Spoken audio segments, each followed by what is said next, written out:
Vou parar de enrolar e fazer longo esse vídeo. Só um aviso rápido porque eu gravei os áudios doente e editei pior ainda. Então, por favor, ajudem esse vídeo porque eu realmente tô me esforçando no máximo. É isso, obrigada. Por que não começar essa série falando de animes e mangás desconhecidos, se não pelo meu anime preferido, que é desconhecido pra caramba e eu não encontrei quase nenhuma informação sobre ele. Nem Wikipedia tem direito, pra vocês terem ideia. O nome do anime é Pluto. Pluto. O mangá possui o mesmo nome.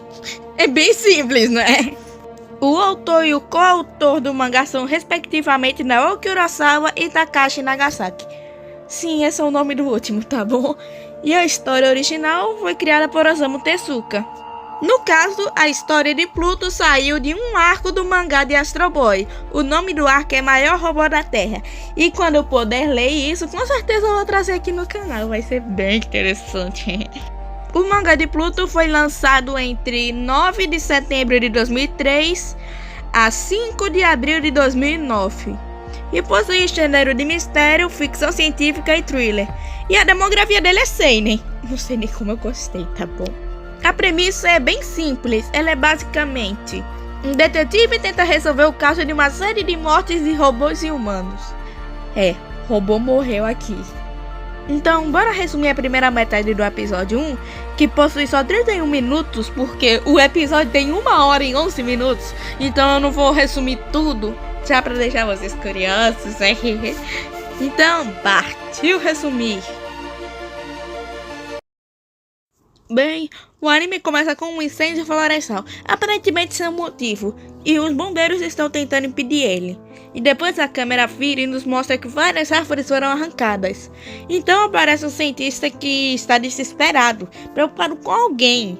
E com isso a cena nos revela que esse alguém é um robô, a sua criação, e que foi morto. Um robô morreu aqui, eu disse. Alguém morreu aqui, quem morreu foi o robô, tá bom? Bem, após isso, uma aflição ou lembrança passada é mostrada. Não temos contexto disso, só é jogado. Então, o personagem que iremos acompanhar nos é revelado, e essa lembrança é um sonho dele. Ele então se arruma e vai para... Nossa, travei. Ele então se arruma e vai para tomar o café da manhã. Enquanto ele espera, notícia da morte... Sabe aquele robô que morreu no início? Pronto, o nome dele é Mont Blanc e a morte dele está sendo noticiada para o mundo todo. Então, o protagonista é chamado e nos é revelado o nome dele, que é Gesist. Então, ele vai para o trabalho dele. O Gesist é um detetive e agora ele tem um caso. No caso, ele tem que investigar um assassinato, cujo quarto estava todo destruído, mas que não foi vasculhado. O corpo da vítima é mostrado e nos é revelado que o assassino colocou 2 chifres literalmente na cabeça. Pegou 2 negócios e botou ali, semelhante aos do assassinato de Mont Blanc. Aquele robô que morreu, tá bom? Eu vou parar de zoar, coitado. Enquanto eles estavam investigando a cena do crime, adivinhem só, surgiu outro. E no meio de uma curva na pista, um engarrafamento eu não quero nem imaginar. Então eles vão ao local. Chegando lá, eles percebem que um policial foi atacado e que o parceiro robô dele foi destruído. Outro robô morreu, mas esse não é o tópico. No meio da análise dessa outra cena do crime, eles acabam possuindo um suspeito, um SUS. E eles já são bem atrás. Só que Gesist parece que ligou todas as peças e corre na frente. Correndo a maior movimentação fluida. A animação dessa cena é muito linda. Então o suspeito é encontrado e encurralado. Mas parece que ele realmente era o criminoso dessa vez. Mas... travei de novo! Esse criminoso estava sob efeito de substâncias ilícitas. E estava meio doido. Então ele resolve bater no Gesist. Só que não causa dano nenhum e é encurralado de vez. E nos é revelado que o nosso protagonista, o Gesist, é um robô. Uau! Nem parece. O robô que morreu no início, ele realmente parecia um robô. Agora o Gesist não parece não. Consegue se passar certinho por um ser humano.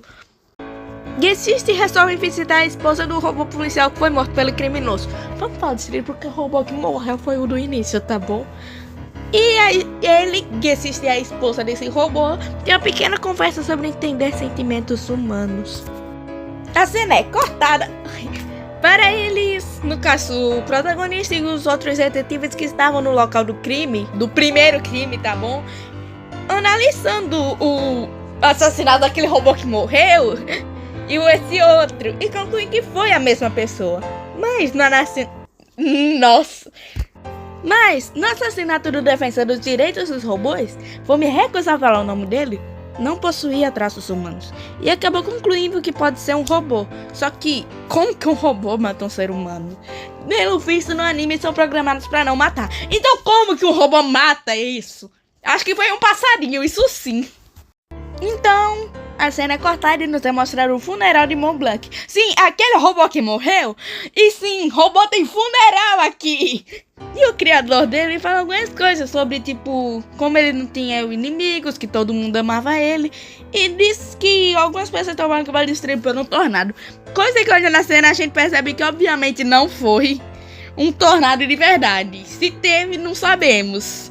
Mas com certeza um tornado conseguiria destruir um robô como ele. A cena muda e nos é mostrado que Gessis está tendo o mesmo sonho, o mesmo pesadelo.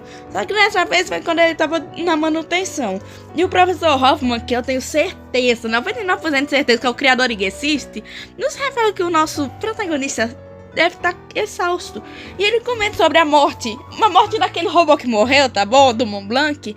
E faz um paralelo entre ele e o defensor dos direitos dos robôs, que ambos são opostos praticamente. O cara tinha inimigos, o Mont Blanc não tinha. E assim ia.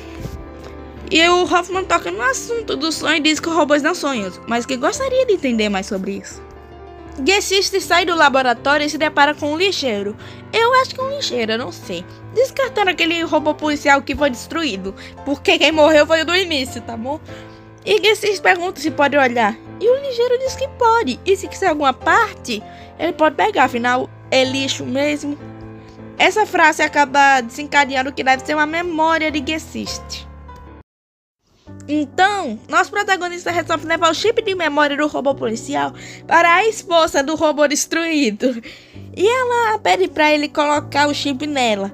E ela percebe algo nos últimos momentos dele. O robô policial não seria destruído. Mas algo distraiu, uma sombra saindo do apartamento daquela vítima lá do início. O protagonista parece pensativo, indo para algum canto e pensando sobre essas coisas do assassino e tal. E vamos de abordagem mais séria agora. Afinal, agora tá ficando interessante. Então a cena corta para um outro local, que nos é apresentado com suspense. Um novo personagem é apresentado, Bra 1589. Gessis pergunta a ele se um robô pode matar um humano, afinal, Brawl já matou um. Brawl fala sobre o que fizeram com ele, que quando descobriram que ele tinha matado um humano, juravam que ele tinha algum defeito e investigaram cada pedacinho da inteligência artificial dele e acabaram descobrindo que não tinha nenhum defeito. Brawl pede para trocar informações e Gessis acaba aceitando e mostra as fotos dos locais dos crimes e pergunta sobre os chifres. E então, Brawl começa a falar sobre os deuses antigos da Europa e que o deus da morte nessas mitologias tinha os chifres. Ele cita Herno, o caçador, que também era chamado de o rei de chifres, Ares na mitologia grega e o deus do submundo na mitologia romana, Pluto. Brawl diz que o assassino vai voltar e diz que ele vai matar todos os outros robôs de classe avançada. Melhor dizendo, junto de Gessis, existem mais 6. E esse foi o resumo dos primeiros 31 minutos do primeiro episódio do anime. Então vamos considerar alguns pontos extras. A animação é muito bem feita e nos melhores momentos ela fica fluida e a gente consegue perceber isso facilmente. E os personagens são de quase todo tipo, designs fáceis de lembrar. Mas acreditem, não é fácil de desenhar porque eu já tentei. Além de que os personagens são muito bons nos papéis que são designados. Além de que as personalidades são bem variadas. Tipo, tem um que é medroso, tem um que é corajoso, tem um que... não sei nem o que dizer, é muito variado. Agora, por que eu estou recomendando esse anime pra você? Simples, a história te deixa curioso para o que vai acontecer. Ou vai me dizer que tu não ficou levemente curioso com a parte do Brawl quando eu apresentei? Todos os pontos que são apresentados durante a trama são ligados ao fim. Tudo se encaixa, tudo tem uma explicação.